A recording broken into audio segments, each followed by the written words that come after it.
उद्योजक तेव्हा चांगल्या वेनी जात होतं.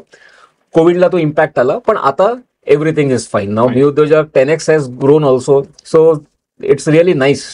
सो 3 लेसन्स तुम्ही जे सांगितले आपल्या प्रेक्षकांसाठी आपण इथे सांगू शकता की एक मला जे समजलं ते की दुसऱ्याला मास्क लावायच्या अगोदर स्वतःला लावून घ्या, म्हणजे दुसऱ्याला हेल्प करण्याच्या अगोदर help your self first. Absolutely. One.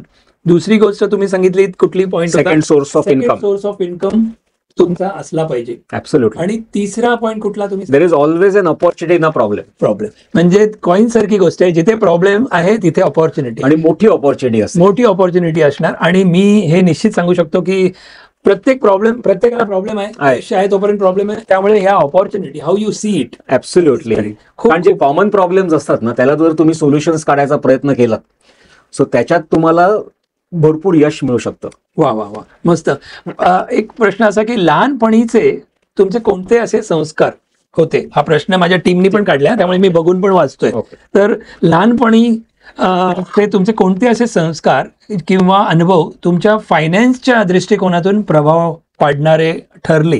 आता जसं की तुम्ही पटणीमध्ये होतात त्यावेळेला एक वेगळं लाईफस्टाईल असेल, बरोबर. त्याच्या अगोदर सुरुवात केली पटणीमध्ये जायच्या अगोदर तो एक वेगळं असेल, आणि त्याच्यानंतर तुम्ही तिथून इथे आलात, डॉलरच्या ऐवजी रुपीजमध्येच तुम्ही म्हणून इथे आलात, तर इथे काहीतरी. पण ह्या बेस लाईन जो फाउंडेशन आपण म्हणतो, तर असे तुमचे कुठले लहानपणापासूनचे संस्कार जे पैशाच्या रूपाने पण हेल्प झाली स्टँड बायच्या दृष्टीने? सगळ्यात म्हणजे आपण जे म्हणतो लहान असल्यापासून हेच शिकवण्यात आलं की अंतरून बघून पाय पसरावे.